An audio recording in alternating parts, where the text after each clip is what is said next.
¿Qué magnates controlan la economía de México? Tienes que ganar el dinero primero. Cuando consigues el dinero, obtienes el poder.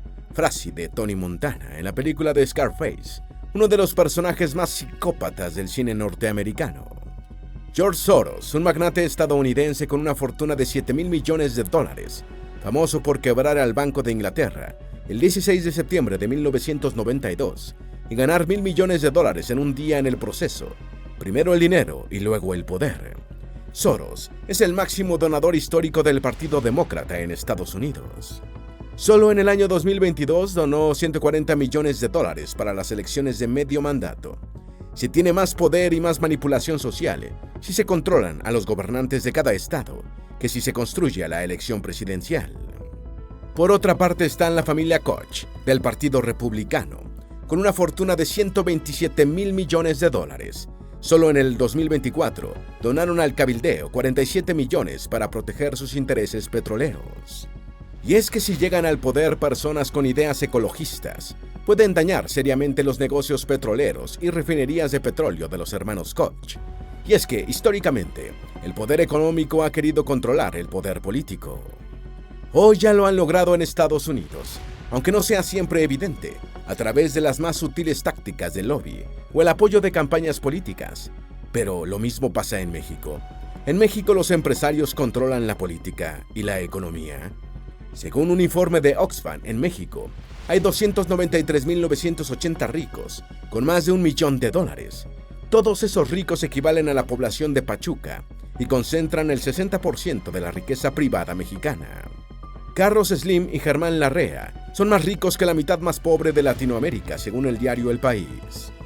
El dato lo arroja el diario español El País, que describe los más de $100,000 millones de la fortuna de Slim, junto a sus 300,000 empleados, la multitud de minerías, hoteles, tabacaleras, telefónicas y barrios enteros que le pertenecen. En esa cuenta también entran los más de $30,000 millones de Germán Larrea, sus cines, centros comerciales, edificios, también minas y muchas corbatas. En el otro plato de la balanza está la mitad más pobre de Latinoamérica, con apenas el 10% de los ingresos del total de la renta del continente. Cuando se inició el Estado mexicano, los empresarios no se metían en la política. Los empresarios se enfrentaron a Lázaro Cárdenas y su reforma agraria. ¿Cuál fue la participación de los empresarios en la transición política? ¿Quiénes son los 27 magnates que controlan la economía de México? En esta nueva entrega te mostraremos cómo funciona esa dinámica, posiblemente en México, que algunos catalogan de perversa.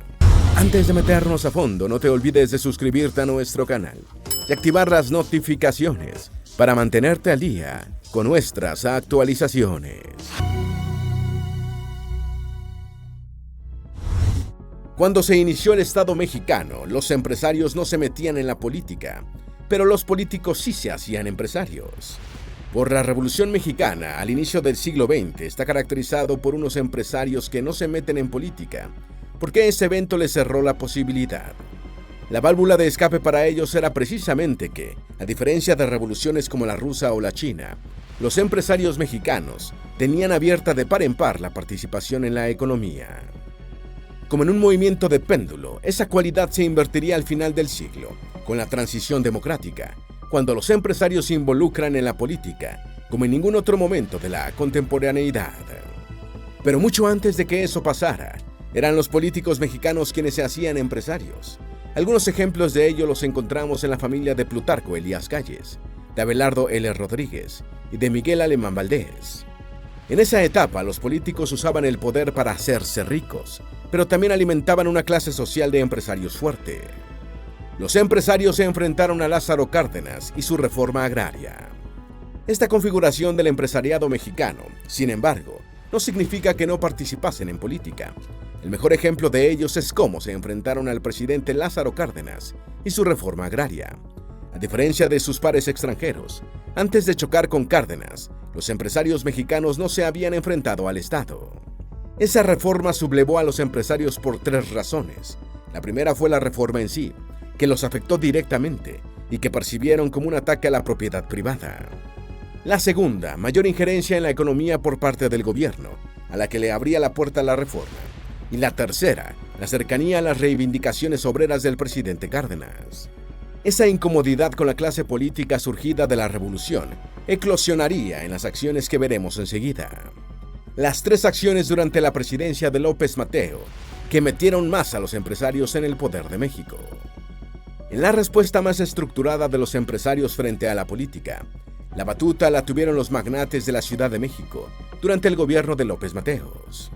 En concreto, los empresarios chilangos ejecutaron 3 acciones. Crearon el Consejo Nacional de la Publicidad en noviembre de 1959. Crearon el Consejo Mexicano de Relaciones Públicas en 1962 y publicaron el famoso desplegado en la prensa. ¿Por cuál camino, señor presidente? De las 3 acciones es la creación del Consejo Mexicano de Relaciones Públicas, la más característica de la forma en la que los empresarios se relacionaron con la política hasta la llegada de la democracia, la discreción. Sí, el desplegado de prensa parece contradecir esa premisa. No obstante, lo que ocurrió fue que los 30 integrantes de este consejo fueron seleccionados en absoluto secreto, por estricta invitación. El consejo colaboró con el gobierno hasta 1973, cuando el equilibrio se rompió. Pero es que los magnates se habían hecho poderosos y ya no eran los timoratos empresarios de principios de siglo. La participación de los empresarios en la transición política. Cuando México se abrió a la democracia, todos participaron. Los magnates empresariales solo fueron una capa más junto a la clase media.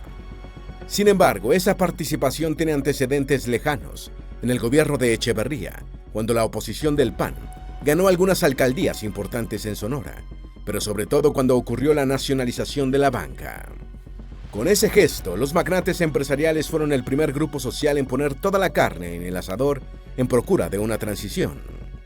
El que los canales de comunicación tradicionales estuviesen obturados fue causa de división, cuando una parte de los empresarios decidió romper el tabú y saltar directamente a la política. Las nuevas conductas de los empresarios ante la división de poderes y la alternancia política. Antes mencionamos que la llegada de la democracia, en 2000, marcó un cambio de paradigma en la relación entre los empresarios y la política. Su mejor ejemplo es Vicente Fox, el primer presidente de la transición democrática, un empresario de la Coca-Cola, posición desde la que saltó a la política. Pero en un nivel distinto, el mayor cambio de los empresarios es que modificaron su tradicional interlocución exclusiva con el Ejecutivo para ampliar sus alianzas políticas. Desde la presidencia de Zedillo, los empresarios empezaron a apuntar su influencia hacia un espectro más amplio de políticos, que incluye legisladores, jueces y líderes sindicales, ante la confirmación de que el poder estaba más fraccionado ahora.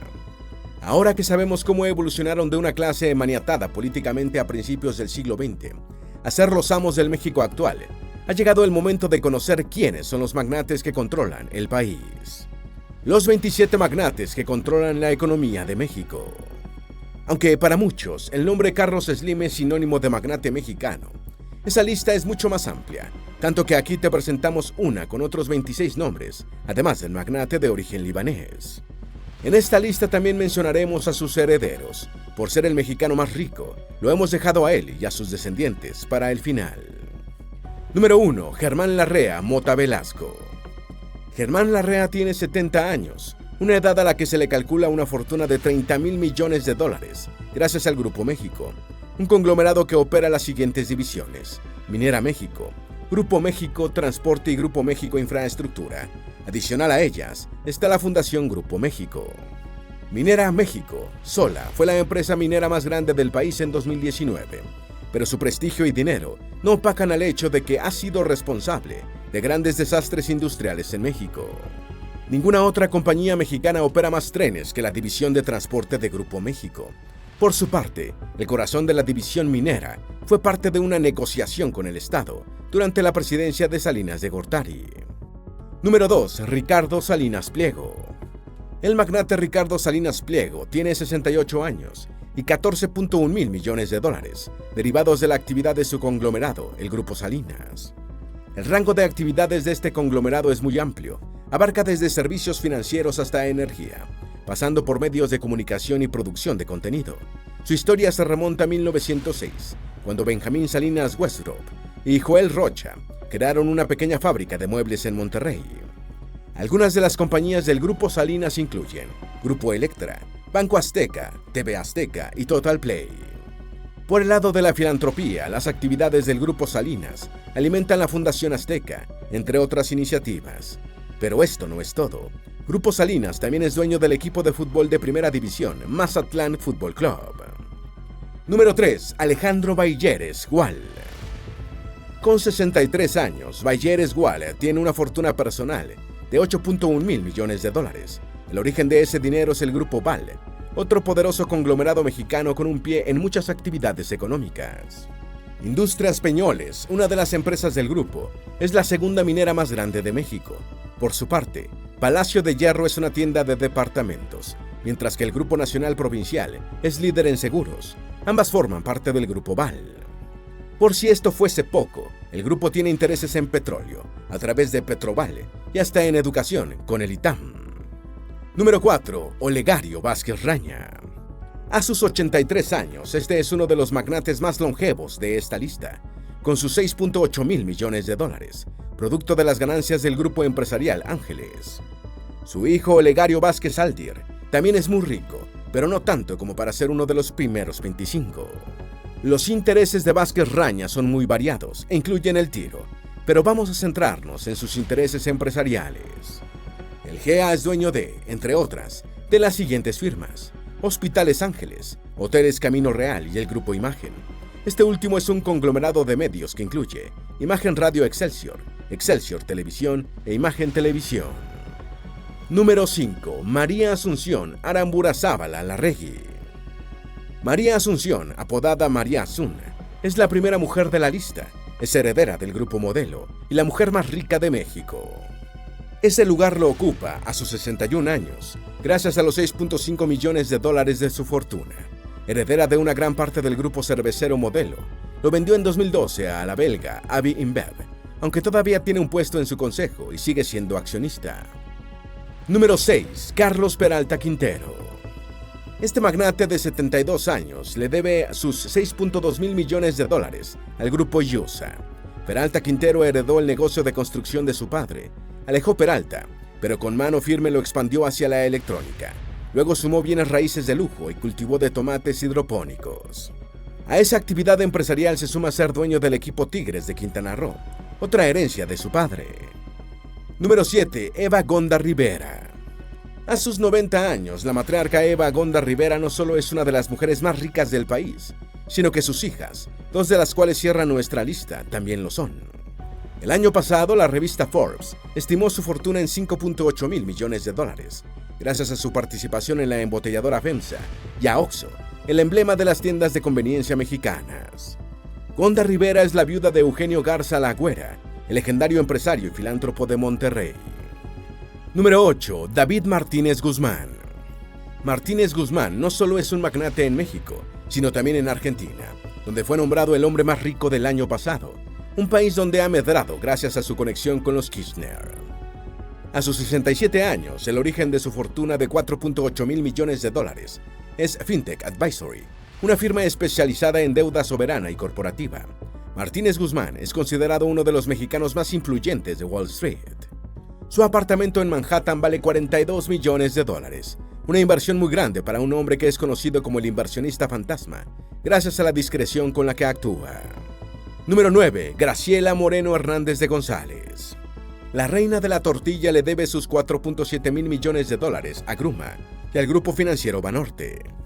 Este magnate le debe parte de su fortuna a un fallo judicial de una corte en Texas, que sentenció que ella, y no Lorena Tassinari, era legítima dueña de Maseco, una de las empresas de Gruma, el imperio de la tortilla mexicana. Ese fallo fue idéntico a los que habían emitido los tribunales mexicanos en la querella entre ambas mujeres por la herencia del rey de la tortilla, Roberto González Barrera. Número 10. Michelle Beitia. Tiene 76 años y una fortuna de 4.4 mil millones de dólares, que le vienen por el grupo Beitia, la constructora inmobiliaria con intereses en el sector público y privado. Número 11. Rufino Vigil González. Con 75 años, Rufino Vigil González es el rey del acero, gracias a los 4.4 mil millones de dólares de su fortuna, casi en su totalidad provenientes de Industria CH. Este trots mexicano es el principal productor norteamericano de acero especial, y en México lo es de perfiles comerciales y estructurales. Número 12. Antonio del Valle Ruiz. A sus 85 años, Antonio del Valle vale 3.5 mil millones de dólares, provenientes de Orbia Advanced Corporation, la antigua Mexichem, el mayor productor mexicano de tubos de plástico y uno de los principales fabricantes de químicos del país.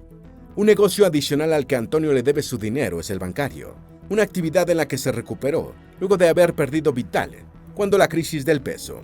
Hoy participa en el sector con el grupo financiero BX+. Orbia Advanced Corporation vale unos 8 mil millones de dólares, de los cuales Antonio del Valle Ruiz posee, junto a sus 6 hijos, la mitad, gracias a su participación accionaria. Número 13. Francisco Javier Robinson Boris Castello.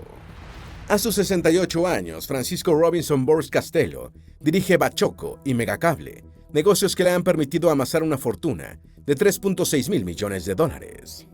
Bachoco es una productora avícola, una de las superempresas de 2020 en México, según la revista Expansión, que se cotiza tanto en México como en Estados Unidos, y de las que más del 70% de las acciones están en manos de la familia. Mientras que Megacable es una empresa de telecomunicaciones con millones de suscriptores. Número 14. Fernando Chico Pardo. 3.3 mil millones de dólares y 72 años son los dos números más importantes en la vida de Fernando Chico Pardo. La fuente del primer monto es el Grupo Aeroportuario del Sureste, el grupo más importante de su tipo en Latinoamérica, que cotiza simultáneamente en Estados Unidos y México. Número 15. Karen Virginia Beckman Legorreta. Con 54 años, Karen Virginia Beckman es una de las magnates más jóvenes de la lista. Su fortuna es de unos respetables 3.2 mil millones de dólares, lo que hace de ella la tercera mujer más rica de México. El origen de su dinero, el consorcio Beckel, un grupo empresarial mexicano discreto que posee una de las destilerías más antiguas del país, José Cuervo, fundada en 1795.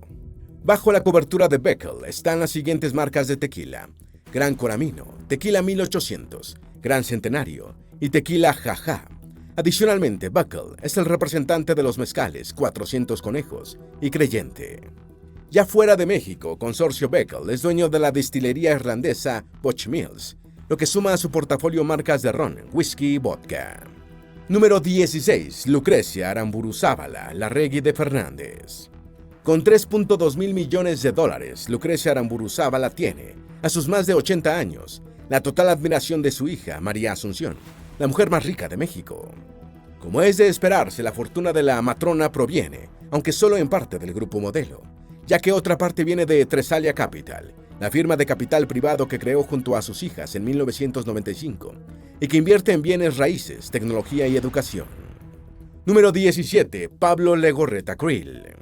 Este empresario farmacéutico de 60 años posee 3.2 mil millones de dólares gracias a Royalty Pharma, empresa que creó en 1996 y que es el mayor comprador de regalías biofarmacéuticas del mundo. Junto a esta actividad, Royalty Pharma también se encarga de financiar startups en ciencias biológicas, un nicho del que posee el 60% del mercado global. Por ejemplo, Royalty Pharma ha invertido en algunos de los medicamentos más consumidos del mundo: Humira, Lyrica, Prevnar 13.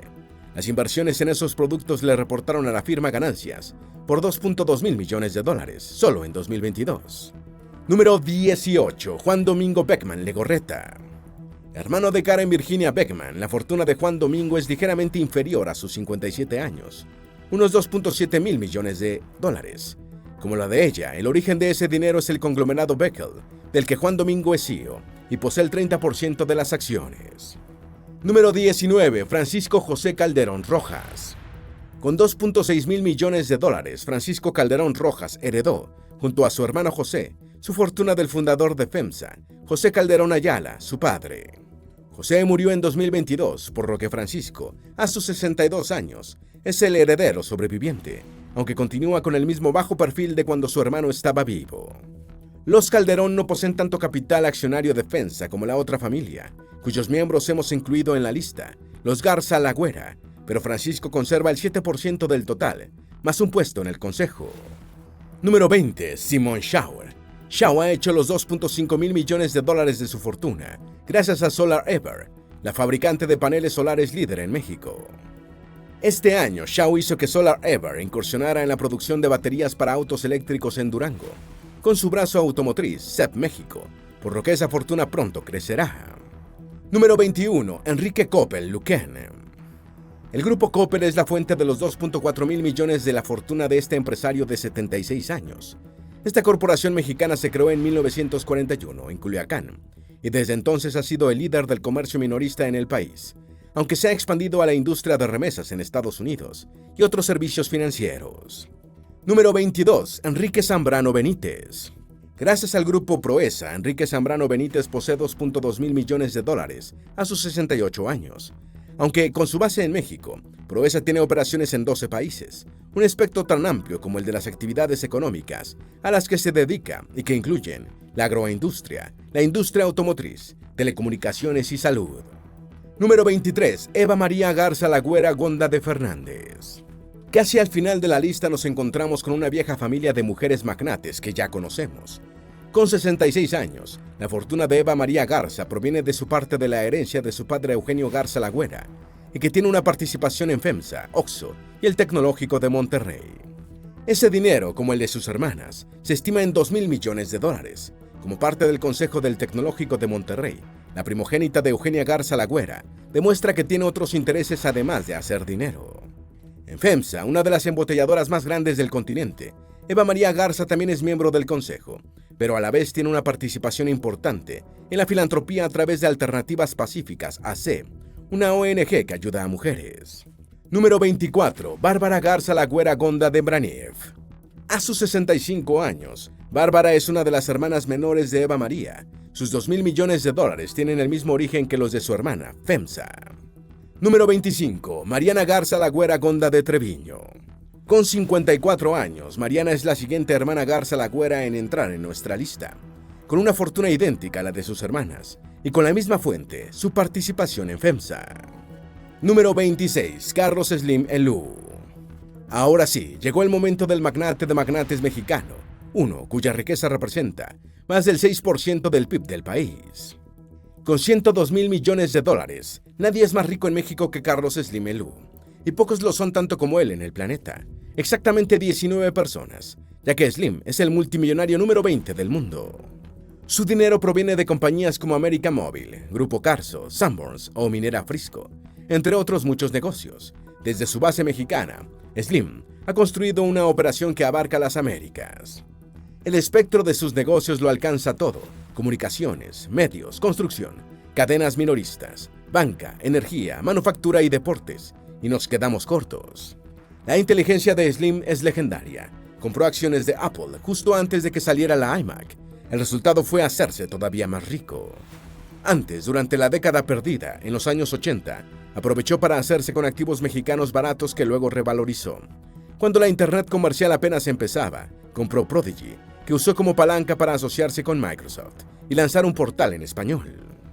En 2008 se hizo con el 6.4% del New York Times y hoy es el tercer accionista del periódico estadounidense.